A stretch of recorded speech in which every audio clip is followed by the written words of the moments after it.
참으로 좋으신 아버지 하나님, 아버지 사랑하는 마음으로 나왔습니다. 아버지께서 우리의 삶을 책임져 주시옵소서. 우리의 간구하는 기도 하나도 땅에 떨어지지 않게 하시고 아버지 앞에 다 상달되게 하여 주시옵소서.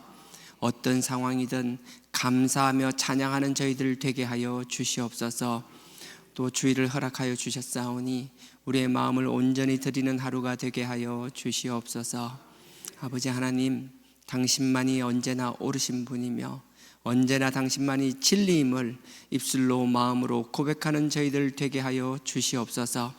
예수님의 이름으로 감사하며 기도드렸사옵나이다. 아멘. 찬송가 169장입니다. 1절에서 4절까지만 하겠습니다. 네.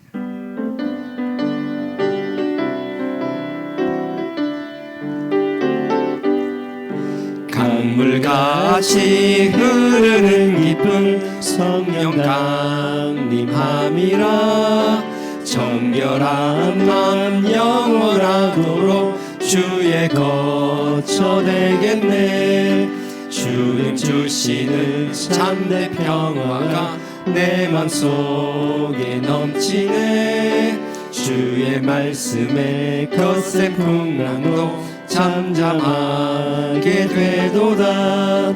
나의 생명 소생케 됨은 성령이 마심이라. 모든 의심 슬픔 사라져 주의 평강 넘치네. 주님 주시는 참된 평화가 내 맘속에 넘치네. 주의 말씀에 거센 풍랑도 잠잠하게 되도다. 하늘에서 단비 내리고 햇빛 찬란함같이 우리 맘에 성령이만이 주님 보내심이라. 주님 주시는 참된 평화가 내 맘속에 넘치네. 주의 말씀에 거센 풍랑도 잠잠하게 되도다. 생명신에 넘쳐 흘러서 마른 광야 적시니. 의의 열매 무르익어서 추수를 기다리네. 주님 주시는 참된 평화가 내 맘속에 넘치네. 주의 말씀에 거센 풍랑도 잠잠하게 되도다. 아멘. 오늘 말씀 구약 10편입니다. 10편, 20편. 10편, 20편입니다.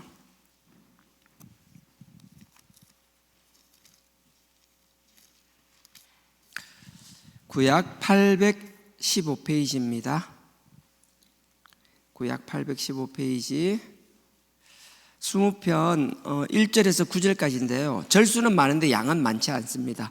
한 절씩 교독하도록 하겠습니다. 제가 먼저 읽겠습니다.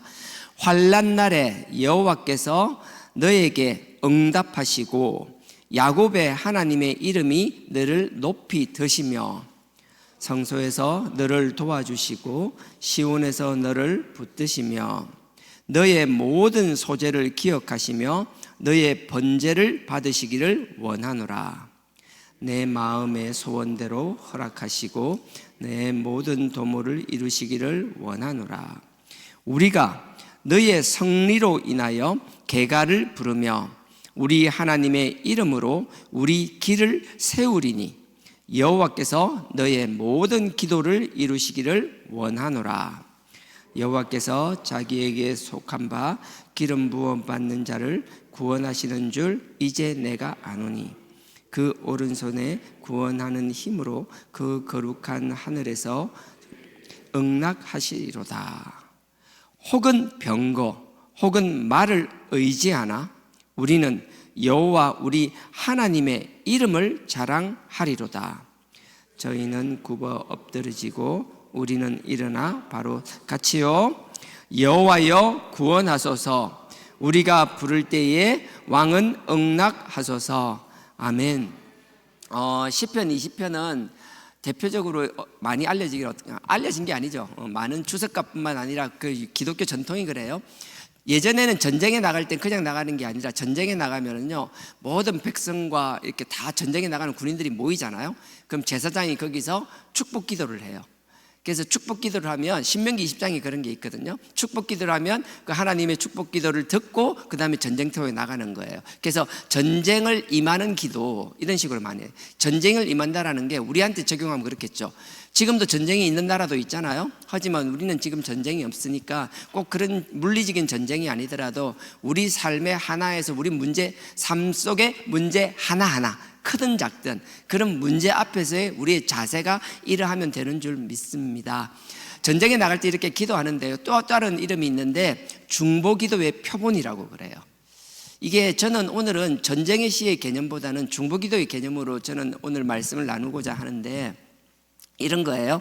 전쟁이라는 것은 이게 당시 상황을 보면 사무엘하 8장, 9장은 다른 내용입니다. 근데 8장과 10장에 보면 전쟁이 나와 있어요. 그래서 다윗이 그 전쟁을 나갔을 때 불렀다라는 게 중론이에요. 내용은 이런 거예요. 8장 같은 경우에 사무엘하입니다. 8장 같은 경우에는 블레셋과의 전쟁을 하고요, 아람과의 전쟁이 있고요, 모압과 에돔과 주변 나라들과 정복 전쟁이라 그러죠. 다윗이 이제 왕이 되고 나서 예루살렘에 딱 도읍을 정하고 나서 하나님이 함께하여 주시고 하나님의 말씀대로 처음에 아브라함에게 약속하셨던 그 약속의 땅을 온전히 성취하기 위하여 정복 전쟁을 벌려 나갑니다. 근데 그 8장에서 전쟁을 하다가요, 10장에서 보면 8장에서 전쟁할 때는 암몬이라는 나라가 빠져 있어요. 왜냐하면 10장에 보면 나오는 내용이 그래요. 암몬은 왜 빠졌는지가 10장 시작하면서 내용이 나와 있는데, 암몬은 그 이스라엘과, 그러니까 그 뭐라 해야 되나, 다윗과 동맹관계에 있었어요. 그래서 여하튼 동맹관계에 있었는데 결국은 10장에서 보면 그 암몬이 동맹을 깨버립니다. 그래서 다윗이 그 암몬도 정복하게 되죠. 여하튼 그 과정이 어떠하든 간에 하나님은 당신이 약속하신 약속의 땅이라고 주신 것들은 어떤 형태로든 반드시 성취하시는 분이라는 거예요. 우리가 볼 때는 여러 가지 꼬이는 게 있고 우리 뜻대로 되지 않는 것 같고 계획대로 되지 않는 것들이 많은 것 같지만 그거는 과정일 뿐이고 언제나 결과는 하나님의 뜻대로 된다라는 거예요. 그래서 과정 속에서는 우리가 하나님께 원망할 수 있지만 항상 결론에 가서는 언제나 하나님은 옳으신 분입니다. 하나님이 옳지 않다라고 느끼는 건 우리의 조급함 때문이라는 거예요. 전쟁의 시라는 건 이제 그런 개념으로 이해하시면 되고요. 그 다음에 또 하나 중보기도의 개념이라고 있는데, 중보기도 같은 경우에는 여러분 대표적인 중보기도가 여기 뭐 하나 끼워 놓으시고요. 새벽 때는 가능한 성경을 안 찾으려고 제가 하는데 그래도 창세기 18장, 창세기 17장에 보면은 아브라함이 99세가 될 때였어요. 그 앞에 이스마엘을 낳고요. 그 다음에 17장에 이제 99세가 되었어요. 아브라함이 99세가 되고 나니까 하나님이 나타나시는 거예요. 하나님이 나타나가지고 얘기를 하는 거예요. 내가 너한테 자식을 줄 것이다. 그러면서 이제 할례를 하라고 그러죠. 할례를 하고 나서 이제 네 부인을 통하여 자식을 줄 것인데 그 자식의 이름이 이삭일 거라고, 애를 놓기도 전에 이름을 먼저 던져주시는 거예요. 그런 내용이 이제 17장입니다. 그래서 할례 언약을 맺습니다. 그리고 나서 18장입니다. 18장 99세가 되었을 때요. 창세기 18장 잠시만요. 자 17장에 보면 99세 때 나타났다고 되어 있죠. 17장 1절 보십시오. 아브라함의 99세 때에 하나님이 나타나신 거예요. 그래서 할례에 대한 언급을 하십니다. 그리고 나서 18장입니다. 오늘 읽을 건. 자, 18장에 보면 하나님께서 보통 환상 속에 나타나시기도 하는데 하나님께서 처음으로 당신이 인간의 모습을 입어서 처음으로 육신을 나타내는 게 18장의 사건이에요. 이건 저의 이상한 해석이 아니라 그냥 우리 기독교 전통이 그래요. 주류 신학이 그렇고요. 이걸 신현이라 그래요. 하나님의 신현. 하나님이 보통 환상이나 이렇게 꿈속에 나타나는 게 실제 형상으로 나타난 거예요. 그래서 아브라함에게 나타납니다. 세 사람의 형태로 나타나는데 그 중에서 두 사람은 하나님을 수종드는 천사였고요, 한 사람은 하나님이었어요. 그걸 보통 어떻게 우리가 이해하는가 하면 18장 1절에요. 여호와께서 마므레 상수리 숲을 근처에서 아브라함에게 나타나시니라. 천사나 사자로 형태로 나타나는 게 아니라 하나님이 처음으로, 뒤에 보면 여호와란 말이 계속 나와요. 12절에도 나오고 13절인가 할 때 뒤에 계속 반복해서 나옵니다. 하나님께서, 하나님이 인간의 형태를 입고 처음으로 아브라함에게 나타나신 사건이에요. 근데 왜 나타나셨는가 하면 뒤에 내용이 쭉 나옵니다. 사라가 비웃고 사라를 통하여 하나님께서 약속을 성취하실 거란 그런 내용들이 쭉 18장에 나옵니다. 근데 제가 오늘 이야기할 것은 그런 게 아니라 그런 이야기를 쭉 하고 나서요, 20절에 보십시오. 20절에 하나님께서 아브라함에게 직접 나타나셔서 정말 하고 싶었던 말은 뭔가 하면, 지금 소돔이 너무나 타락해 있다라는 거예요. 소돔과 고모라에서 막 부르짖는 소리가 나오고 그 타락한 걸 볼 때 내가 그냥 둘 수 없다라는 거예요. 내가 아브라함 너를 나의 자녀 삼았고 의인으로 삼아서 보냈는데도 불구하고 네가 사람들을 악을 선하게 만드는 그 역할을 게을리했다라는 뜻이 아니라 너를 보냈음에도 불구하고 주변이 악한 것을 책망하시는 내용이에요. 무슨 말인가 하면 우리는 우리의 삶의 자리 어디 가든지 어두움을 밝게 만드는 하나님의 자녀가 되어야 될 줄 믿습니다. 부패하는 곳을 소금의 역할을 해내는, 감당해내는 저와 여러분이 되어야 될 줄 믿습니다.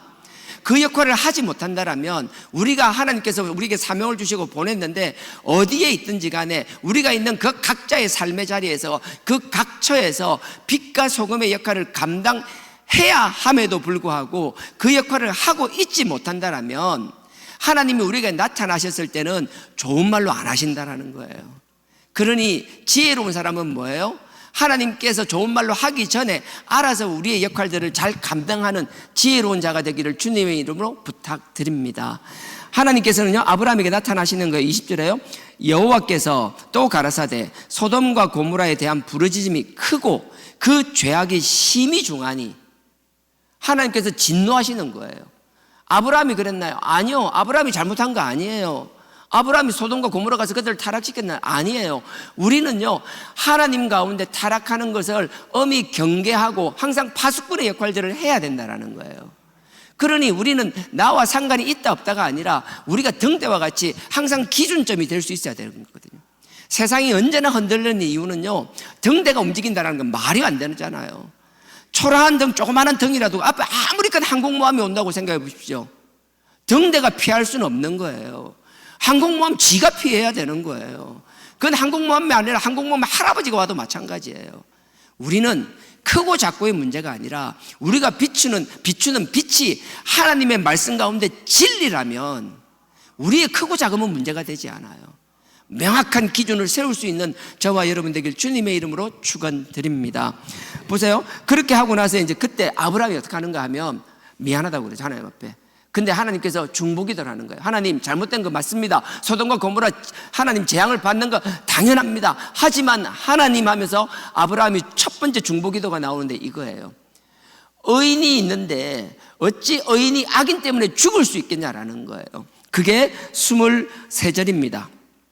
23절요. 가까이 나아가 가로되, 그러니까 아브라함이 하나님께 나아가 가로되 주께서 의인을 악인과 함께 멸하려 하시나이까. 이게 뭔가 하면 답은 정해져 있어요. 옳고 그름이 명확해요. 그럼에도 불구하고 우리가 중보기도를 해야 되는 이유인 거예요. 전도서 4장 12절에 보면 삼겹줄은 쉽게 끊어지지 않는다 그러잖아요. 오늘 본문이 시편이 20편이 전형적인 그런 거예요. 삼겹줄 이야기예요. 혼자의 기도가 아니라, 전쟁에 나가는 다윗 왕 혼자의 기도가 아니라 그 다윗과 함께 기도해야 되는 사람들이 있다는 거예요. 오늘 본문은 다윗과 이스라엘 백성과 그 당시에 기도를 이끌어가는 제사장 그 세 명이 함께 기도하는 내용이 나오는 거예요. 그러면 제가 처음에 서두에서 이야기했잖아요. 당신은 다윗의 전쟁이지만 지금은 다윗의 정복 전쟁과 같은 전쟁이 없잖아요. 우리는 우리의 삶의 자리에서 우리가 항상 우리 주변에 내가 기도해야 될 사람과 함께 기도할 뿐만 아니라 그를 위하여 기도할 뿐만 아니라 그들의 기도 제목을 하나님의 전에 나와서 하나님의 종들과 공유하면서 함께 기도할 수 있는 것, 당사자의 기도뿐만 아니라 중보기도 해주는 자와 하나님의 종으로서 중보기도를 해야만 되는 하나님의 종과의 이 세 명의 기도가 묶여진다라면 하나님께서 그 기도의 줄은 쉽게 끊지 않으시겠다라는 거예요.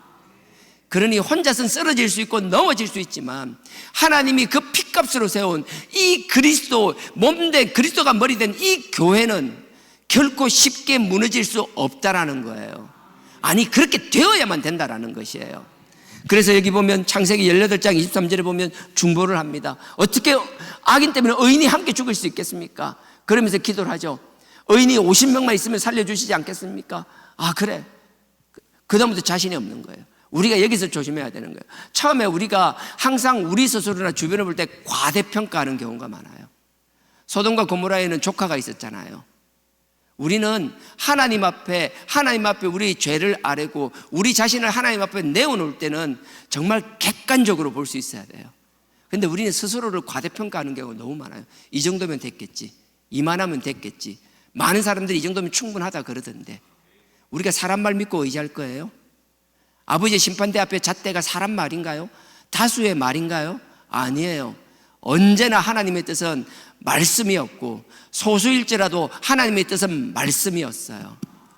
그러니 우리가 다수의 말에 흔들리는 것이 아니라, 근데 이 아브라함 같은 경우도 50명은 충분히 있을 거라고 생각한 거예요. 근데 그 말을 던지고 나니까 정작 하나님의 50명의 심판의 잣대가 된다라고 생각하고 나니까 아닌 것 같아요. 45명? 하나님 그래. 45명 하고 나니까 또 불안한 거예요. 그럼 40명?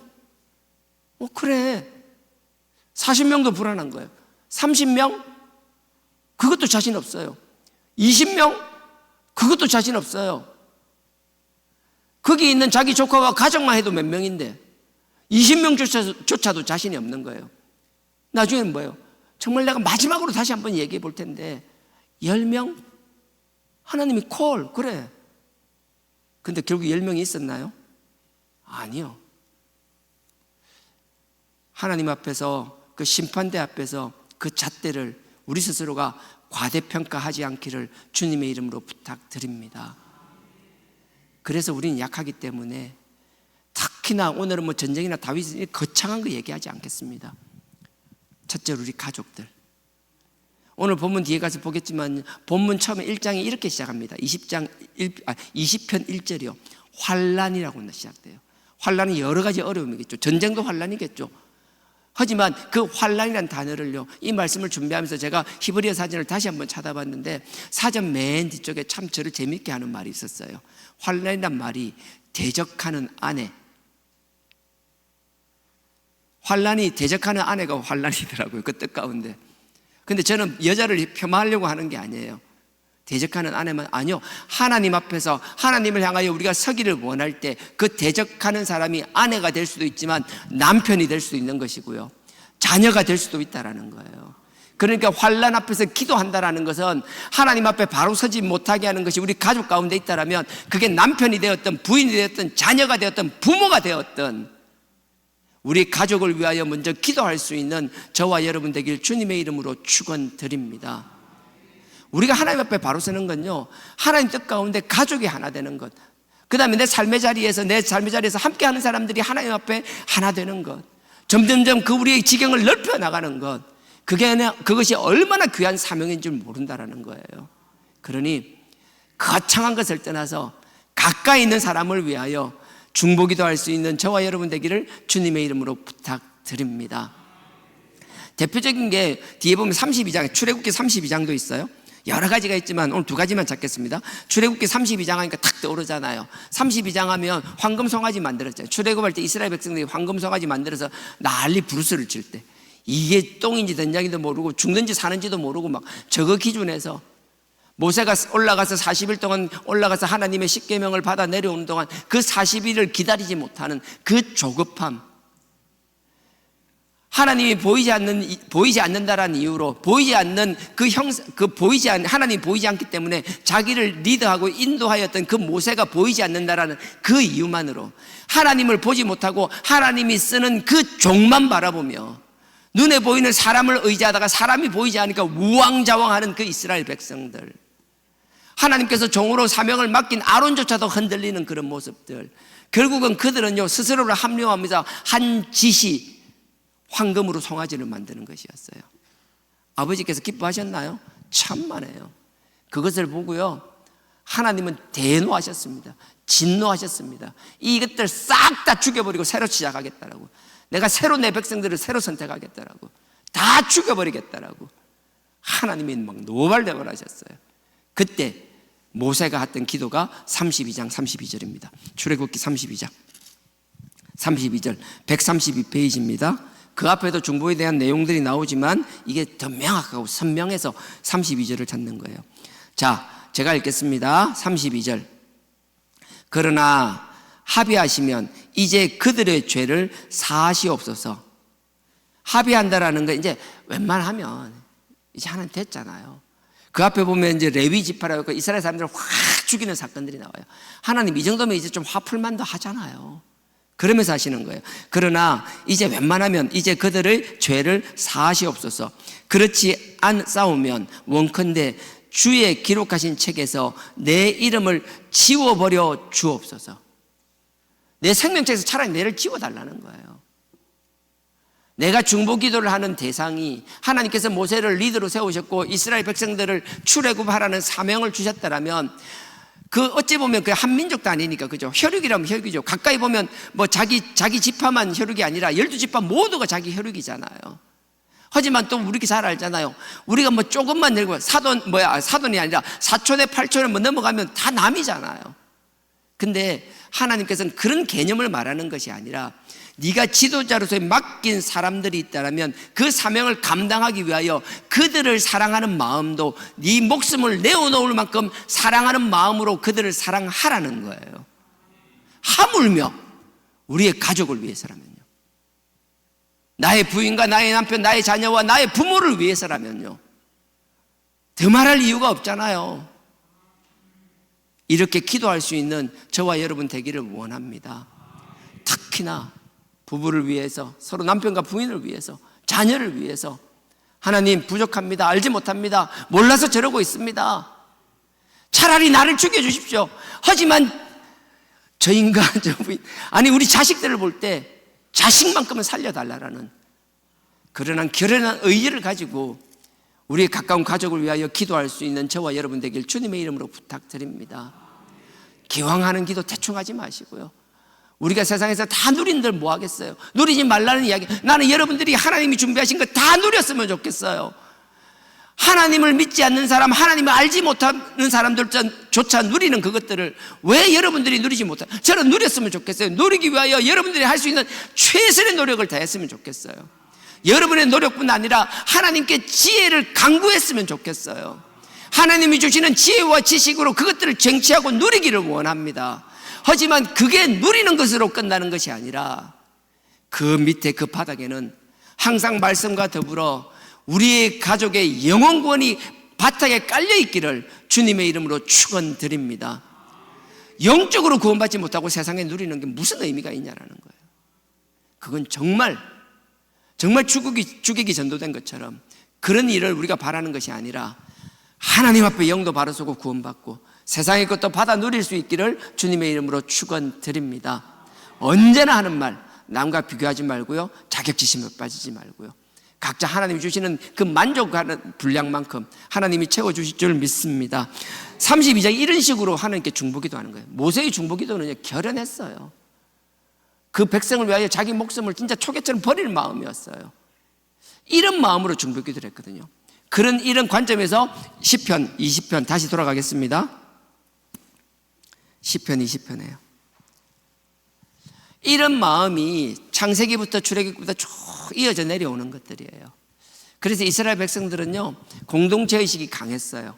그 공동체 의식이 한 국가 단위의 개념이 아니라 하나님 안에서 하나님의 백성으로서의 그 정체성, 하나님 앞에서 구원받아야 된다는 정체성, 하나님 앞에 우리가 다 같이 살아야 된다는 정체성, 그게 이 다윗 시대 때는 더욱더 선명했어요. 하나님이 친히 기름 부으시고 하나님의 종 다윗을 세우셨어요. 그리고 다윗이 하나님의 뜻 가운데 아브라함에게 주셨던 그 약속의 땅을 온전히 성취하기 위하여 정복전쟁을 시작하는 거였어요. 우리의 삶 가운데 우리의 가족들, 우리의 가장으로서의 역할, 우리의 아내로서의 역할 다 마찬가지예요. 하나님이 우리에게 주신 약속하신 그 지경을 지켜나가는 치열한 영적 전쟁인 줄 믿습니다. 남편은 남편으로서 영적 전쟁의 삶의 그 전쟁터가 있는 거예요. 하루하루 치열하게 싸워 나가는 거예요. 그럼 부인은 놀기만 하나요? 아니에요. 전업주부가 되든 뭘 하든 간에 그 자기의 주어진 일뿐만 아니라 그 가정을 지키기 위한 영적 전쟁터에서 하루하루를 치열하게 영적 전쟁을 하며 살아나가는 것이라고요. 그러니 혼자만의 그 무게를 감당하는 것이 아니라 서로가 서로를 위하여 기도해 줄 수 있어야 된다는 거예요. 그래서 오늘 다윗의 전쟁을 보면 이렇게 시작하는 거예요. 1절부터 5절까지는 그 전쟁터에 나가는 다윗을 향하여 백성들이 기도합니다. 하나님 앞에 기도하는 거예요. 마찬가지예요. 우리도 하루하루를 살아나가는 남편을 위하여 기도해야 될 것이며, 또 부인을 위해 기도해야 될 것이며, 또 이제 곧 졸업을 했잖아요. 올 1년이 마치면 이제 사회로 나가는 애들 많잖아요. 졸업식은 나중에 2월달인지 모르겠지만 이미 끝났잖아요. 이제 사회인이 되었잖아요. 그걸 떠나서 하루하루를 또 살아나가는 일들이 있잖아요. 하나님께서는 우리에게 주어진 닥친 그 일들 앞에 항상 우리가 기도하기를 원하신다라는 것. 그래서 항상 우리 기도를 게을리하지 않는 저와 여러분 되기를 원합니다. 그래서 20편 1절에 이렇게 시작하죠. 환난 날에 여호와께서 너희에게 응답하시고 야곱의 하나님의 이름이 너를 높이 드시며, 2절에 보십시오. 성소에서 너를 도와주시고 시온에서 너를 붙드시며, 3절에 너의 모든 소재를 기억하며 너의 번제를 받으시기를 원하노라. 이게 한 단락이에요. 자, 읽겠습니다. 자, 환난이 아까 여러 가지 이야기했잖아요.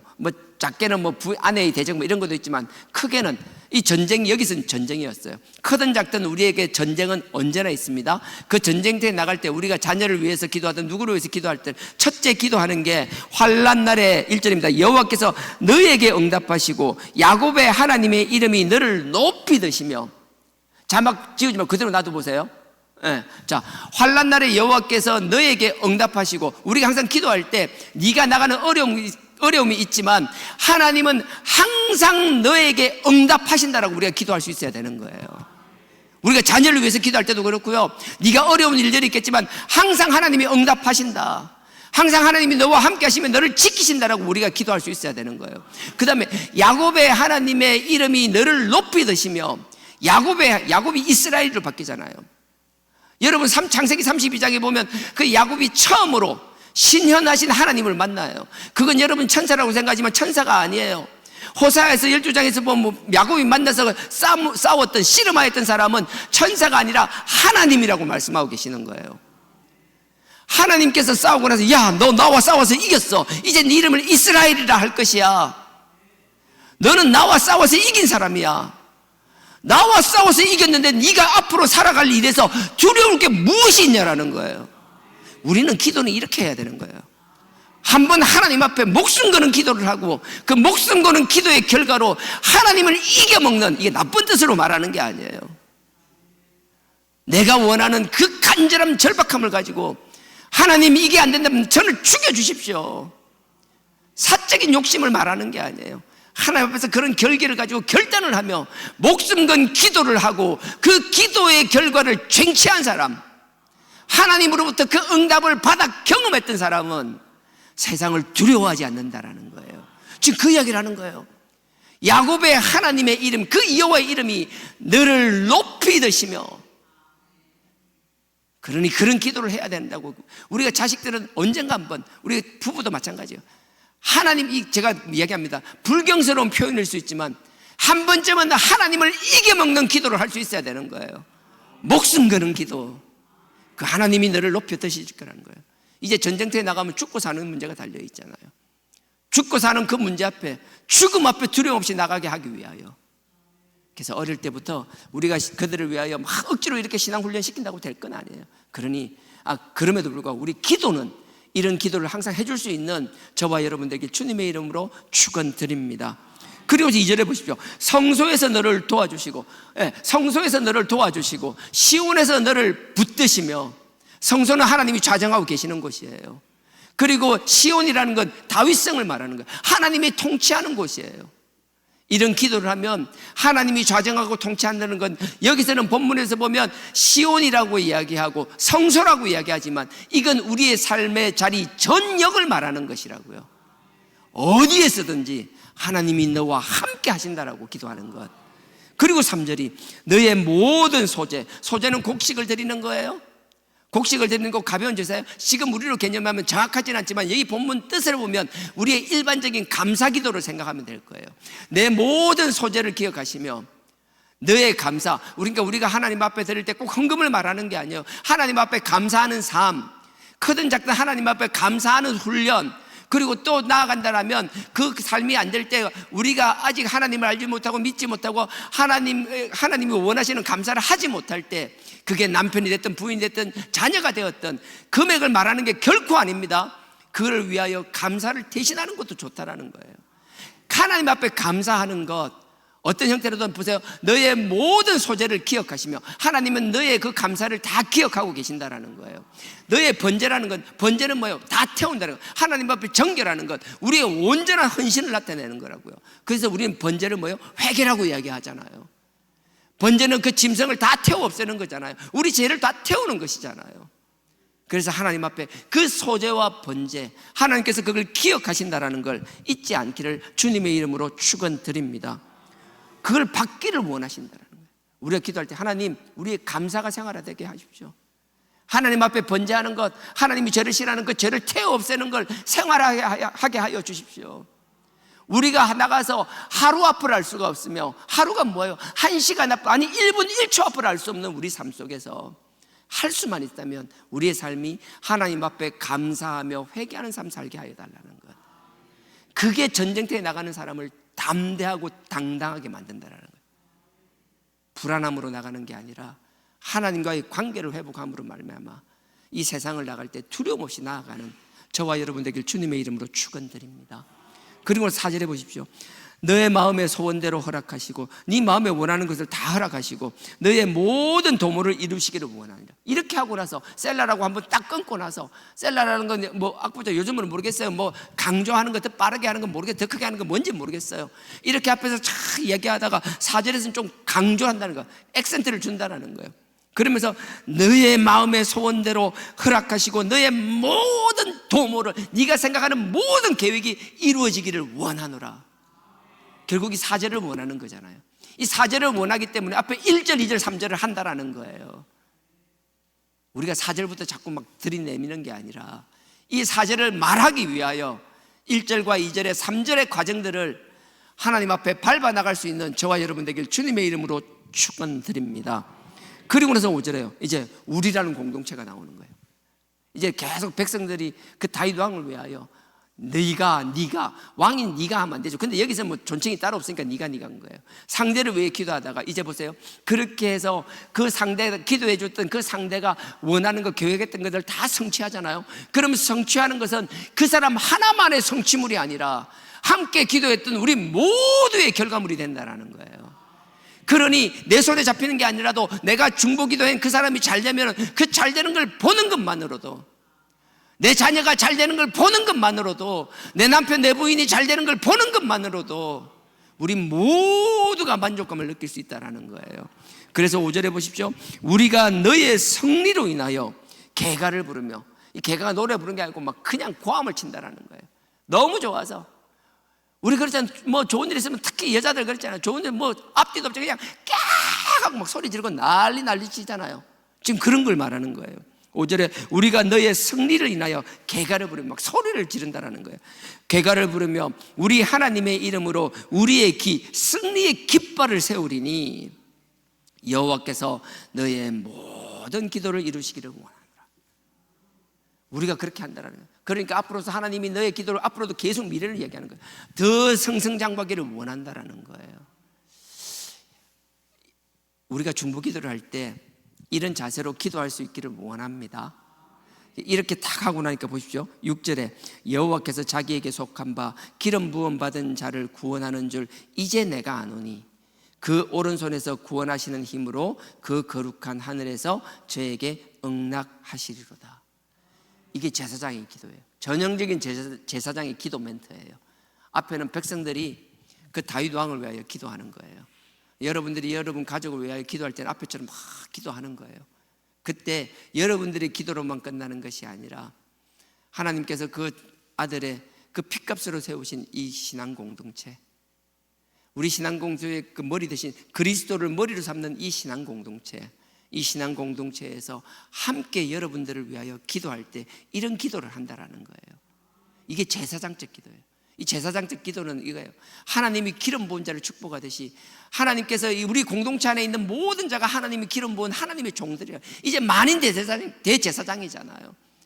옛날처럼 왕이나 제사 그거 없어요. 우리 모두가 하나님 앞에서 자녀로 살아가기를 원하는, 살아가야 될 모든 사람들이 이미 하나님께서 기름 부은 자라고 믿고 그들에게 선포할 수 있는 것, 그들에게 하나님의 오른손이 함께 하시며 하나님의 오른손으로 너희를 도우신다라는 그 기도, 그 기도를 선포할 수 있는, 그래서 이게 그 당사자를 위해 기도하는 백성들, 왕을 위해 기도하는 백성들, 그 다음에 제사장, 이 두 사람, 그 다음 본인도 기도를 해야 되잖아요. 그 뒤에 나오잖아요. 그래서 삼겹줄. 자, 7절입니다. 혹은 병거 혹은 말을 의지하나 우리는 여호와 우리 하나님의 이름을 자랑하리로다. 저희는 굽어 엎드러지고 우리는 일어나 바로 서도다. 이게 많은 주석가들은 백성이라고 얘기하지만 또 많은 주석가들은 다윗 왕을 이야기해요. 왕이 이야기할 때 다윗이 어릴 때 뭐예요? 그 골리앗을 상대할 때 어떻게 했어요? 이런 마음으로 하지 않았나요? 너는 창을 의지하고 단창을 의지하지만 나는 만군의 여호와 하나님을 의지하여 나아간다라고 그 마음이 선포되는 거예요. 7절에 혹은 병거 혹은 말을 의지하나, 우리의 대적들은 말을 의지하고 군사력 힘에 의지하지만 나는 아니라는 거예요. 여호와 우리 하나님의 이름을 자랑하리로다. 이런 마음을 가진다라는 거예요. 남들을 위하여 우리가 기도할 때는 이렇게 기도해야 되지만 그 기도를 받는 사람들은 언제나 마음이, 그래서 우리가 기도를 또 받는 입장이 되기도 하잖아요. 기도를 해주는 입장만 아니라 받기도 하잖아요. 남들이 나를 위하여 나의 어려움을 위해서 함께 기도해 줄 때 우리의 마음은 이렇게 해야 되는 거예요. 지금 이 다윗의 고백처럼 사람은 세상의 방법들을 도모하지만 나는 언제나 하나님의 이름에 그 능력을 먼저 의지한다라고 스스로에게 선포하는 자가 될 수 있기를 주님의 이름으로 축원드립니다. 이렇게 살아감으로 해서 우리의 삶의 작은 환난, 작은 문제부터 이겨나가며 그 우리의 승리의 삶들이 하나님 앞에 정인이 되며 하나님을 간증하는 하나님의 귀한 자녀들로 오늘 하루를 승리할 뿐만 아니라 우리의 주어진 삶도 하루하루 승리해 나가는 저와 여러분 되기를 주님의 이름으로 축원드립니다. 다 같이 기도드리겠습니다. 아버지 하나님, 아버지께서 귀한 공동체를 만들어 주셨고 그 이전에 또 우리의 귀한 혈육들이 있사오니 그들을 위하여 기도하는 저희들 되게 하여 주시옵소서. 지금은 아무리 봐도 가능성이 없는 것 같고 답이 없는 것 같지만 그건 사단이 우리의 눈을 가리고 우리에게 부정적인 생각으로 할 수 없다라는 생각을 주시는 사단의 괴계임을 깨닫고 아버지의 그리스도의 보혈의 능력으로 그 사단의 괴계를 끊어버리는 시간 되게 하여 주시옵소서. 아버지께서는 우리 기도에 응답하신다라고 하셨사오니 결코 포기하지 않고 그들을 위하여 기도하는 저희들 되게 하여 주시옵소서. 또한 우리 신앙 공동체도 그 어려움에 있는 사람들을 위하여 제사장적 마음을 가지고 선지자적 자세를 가지고 함께 중보기도 하는 자들 되게 하여 주시옵소서. 또한 우리가 아버지 앞에 나아갈 때 언제나 세상 것을 의지하는 것이 아니라 하나님의 이름만 높이며 하나님을 의지하여 이 문제가 반드시 복으로 바뀌는 역사의 정인되는 삶을 살게 하여 달라라고 이 시간 다 같이 주여 삼창 부르시고 기도드리시겠습니다. 주여, 주여, 주여.